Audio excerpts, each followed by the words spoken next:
اعوذ باللہ من الشیطان الرجیم بسم اللہ الرحمن الرحیم اتبعوا ما انزل الیکم من ربکم ولا تتبعوا من دونه اولیاء قلیلا ما تذکرون۔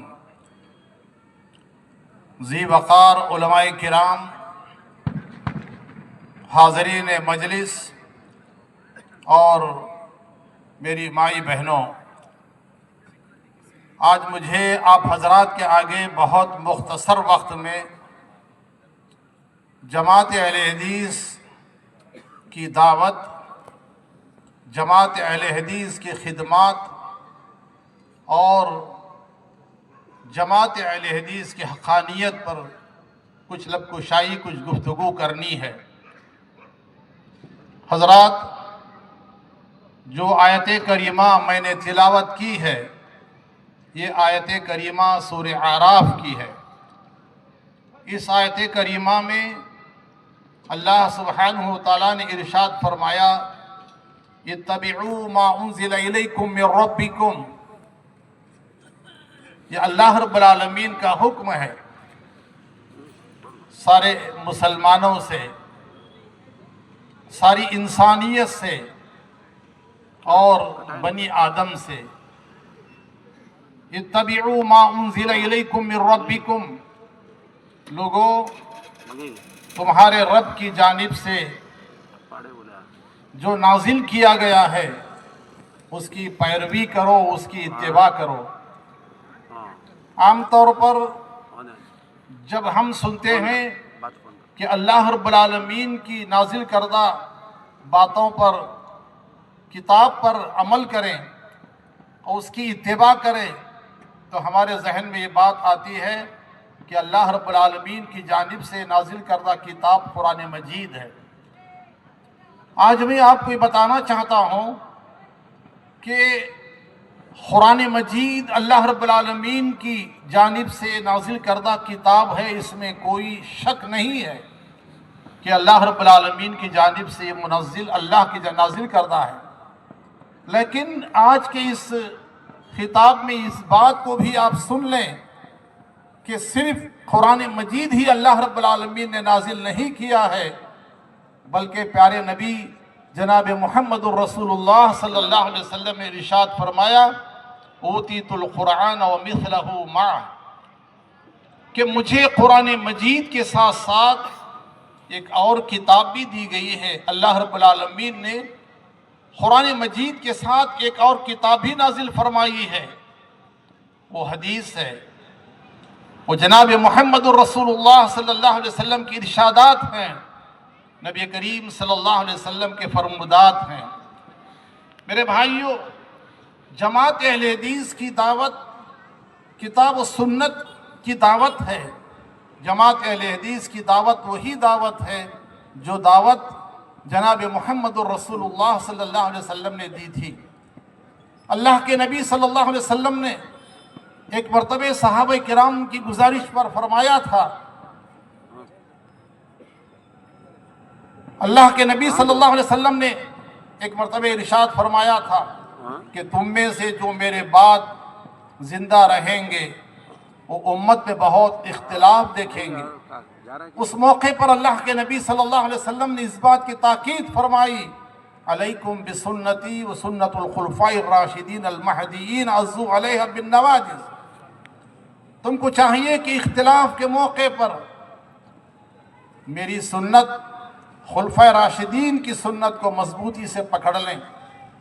جماعت اہل حدیث کی دعوت کتاب و سنت کی دعوت ہے۔ یہاں آج کے اس اجلاس میں سب سے پہلے مولانا اختر فہیم صاحب فیضی حفظہ اللہ نے ایک بہترین مسلمان کون ہو سکتا ہے اس پر آپ نے تقریر فرمائی، جس سے آپ کو اندازہ ہوا ہوگا کہ جماعت اہل حدیث کی دعوت کل اسلام کی دعوت ہے۔ بہت سے لوگوں کا اعتراض ہے اور بہت سے لوگوں کو غلط فہمی اس بات کی ہے۔ بہت سے لوگ یہ سمجھتے ہیں، اور جیسے کہ کہا جاتا ہے کہ ایک غلط بات کو دسیوں سینکڑوں مرتبہ دہرایا جائے تو لوگ اس کو حقیقت سمجھتے ہیں۔ بہت سے لوگوں کا یہ الزام ہے جماعت اہل حدیث پر. ہو سکتا ہے کہ بعض ہمارے نادان حضرات بھی سمجھتے ہوں گے سینے پر ہاتھ باندھنے کا نام، آمین رفع الیدین کرنے کا نام اور چند مخصوص امتیازی مسائل پر عمل کرنے کا نام اہل حدیثیت ہے. نہیں میرے بھائیوں، ہماری دعوت ہے جیسے کہ ہمارے سابق مقرر مولانا جردید صاحب نے لقد کان لکم فی رسول اللہ اسوۃ حسنہ کے ذریعے سے بتایا کہ جماعت اہل الحدیث کل اسلام کی دعوت دیتی ہے. جہاں عقیدے کی اصلاح کے لیے کوششیں ہو رہی ہیں، بالخصوص جیسے کہ آپ نے سنا شیخ عمر فاروق محمد مدنی حفظہ اللہ کی زبانی توحید کی فضیلت، توحید کی اہمیت اور شرک کی مذمت پر آپ نے بڑی جامع تقریر سنی. جماعت اہل حدیث صرف عقائد کی اصلاح ہی نہیں میرے بھائیوں، اس کے ساتھ ساتھ عبادات میں، معاملات میں، زندگی کے تمام شعبہ جات میں جماعت اہل حدیث کی دعوت یہ ہے کہ ہم کتاب و سنت پر عمل کریں، نبی کریم صلی اللہ علیہ وسلم کی سنت پر عمل کریں اور کل اسلام پر عمل کریں. ایسا نہیں ہونا چاہیے جیسے کہ دیکھا جا رہا ہے، جیسے کہ عام طور پر ہمارا مشاہدہ ہے کہ ہماری نماز اور ہماری عبادتیں پوری کوشش اس میں یہ ہوتی ہے کہ ہماری عبادتیں عین سنت کے مطابق ہو، لیکن زندگی کے بہت سے معاملات میں، شادی بیاہ کے معاملات ہیں، تجارت کے معاملات ہیں، لین دین کے معاملات ہیں، اس موقع پر ہم کتاب و سنت کو بھول جاتے ہیں، پسے پوچھ ڈال دیتے ہیں اس کے احکامات کو. ایسے نہیں ہے. ایک اہل حدیث ہونے کا مطلب یہ ہے کہ اس کی عبادت، اس کا عقیدہ، اس کی پوری زندگی عین کتاب و سنت کے مطابق ہو، ہمارے معاملات درست ہوں، ہمارے معاملات صحیح ہوں، ہماری تجارت صحیح ہو. کوئی بھی ہماری تجارت کو دیکھے، کوئی بھی ہماری زندگی کو دیکھے، ہمارے معاملات کو دیکھے تو کہے کہ یہ وہ شخص ہے جو ساری زندگی کتاب و سنت پر عمل کرتا ہے. میرے بھائیوں، یہ صدی اہل حدیثوں کی صدی ہے.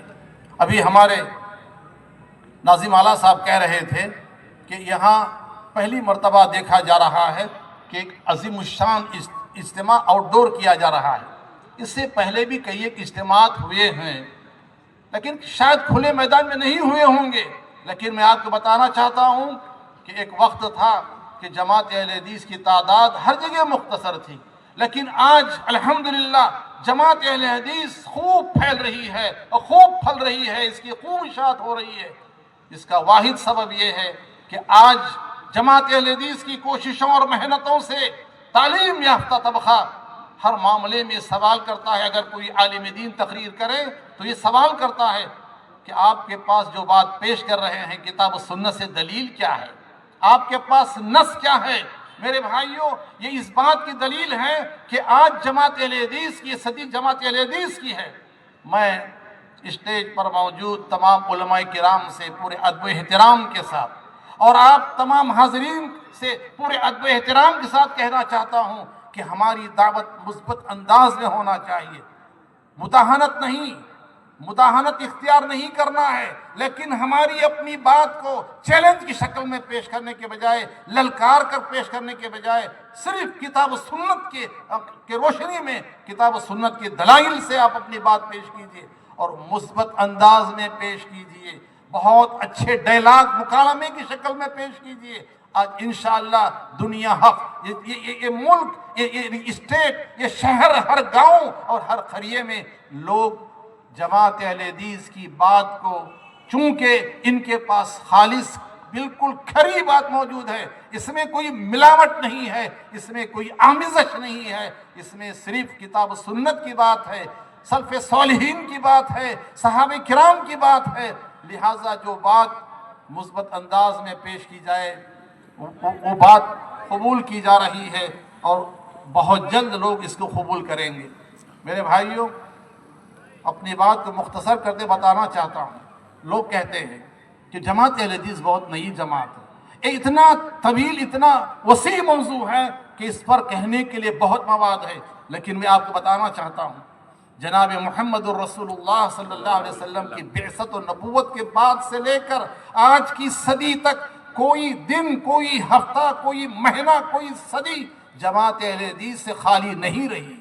یہ کتاب میں نے لکھی ہے، تاریخ اہل حدیث جنوبی ہند کے گمشدہ اوراق، مولانا بدیع الدین شاہ راشدی رحمہ اللہ کا مضمون اس میں مکمل موجود ہے کہ آپ نے یہ ثابت کیا ہے کہ جناب محمد الرسول اللہ صلی اللہ علیہ وسلم سے لے کر اس 15ویں صدی تک ہر صدی میں، ہر علاقے میں، ہر ملک میں، ہر شہر میں، ہر جگہ الا ماشاء اللہ کتاب و سنت کا نام لینے والے، کتاب و سنت پر عمل کرنے والے، کتاب و سنت کے شیدائی اور اس کی اشاعت کرنے والے ہر صدی میں موجود تھے۔ جماعت اہل حدیث کے بارے میں مولانا میر ابراہیم سیالکوٹی رحمہ اللہ نے فرمایا تھا ایک مرتبہ، جماعت اہل حدیث اور اس کے علماء وہ علماء ہیں، جماعت اہل حدیث وہ جماعت ہے کہ اگر رات میں اسلام کے خلاف کوئی فتنہ اٹھتا ہے، اگر رات میں اسلام کے خلاف کوئی فتنہ اٹھتا ہے، صبح ہونے سے پہلے جماعت اہل حدیث کے علماء کرام، بالخصوص مولانا ثناء اللہ امرتسری رحمہ اللہ، مولانا حسین بٹالوی اور دیگر علماء کرام اس کا جواب دینے کے لیے اس کا جواب حاضر کرتے تھے، اس کا جواب پیش کیا کرتے تھے۔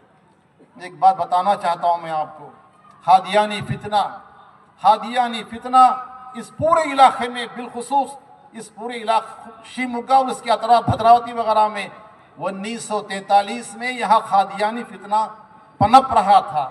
ایک قادیانی کی موت ہوئی، اس قادیانی کو شیموگا کے عام قبرستان میں دفن کیا گیا۔ انجمن اسلام نے اس پر اعتراض کیا، اس کو روک دیا، جس پر 3 مسلمانوں کو قید کی سزا ہوئی تھی۔ اس موقع پر میرے بھائیوں اس کتاب کے اندر موجود ہے، مولانا ثناء اللہ امرتسری رحمہ اللہ نے 1943 میں شیموگا کے حالات پر ایک مضمون لکھا۔ یہاں کی انجمن کی طرف سے اخبار اہل حدیث امرتسر کو یہاں کی انجمن کی طرف سے خط گیا اور اخبار اہل حدیث 1943 میں وہ مضمون وہ خط شائع ہوا۔ اس کے بعد یہاں جو انجمن اسلام کے صدر تھے، سیکریٹری تھے سر قاضی سید عبدالغفار کوفی رحمہ اللہ، انہوں نے مدراس ہائی کورٹ میں ایک کیس رکھا۔ یہاں جن مسلمانوں نے قادیانی کو دفن کرنے سے روکا تھا، 2 مسلمانوں کو عمر قید کی سزا ہوئی تھی، اس پر مدراس ہائی کورٹ میں باقاعدہ مقدمہ دائر کیا۔ مولانا سر قاضی سید عبدالغفار صاحب کوفی نے اس موقع پر 1943 میں 1943 میں 12,000 کا چیک دیا تھا تاکہ مقدمہ لڑا جائے۔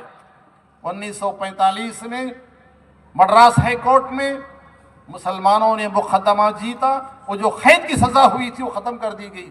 بتانے کا مقصد یہ ہے اس واقعے کو، جماعت اہل حدیث کی خدمات آج سے نہیں ہیں، اس شہر میں، اس ریاست میں، اس ملک میں میرے بھائیوں زمانے دراز سے ہیں کہ جماعت اہل حدیث نے خالص کتاب و سنت کی دعوت کے لیے کوشش کی ہے اور کوشش کریں گے انشاءاللہ۔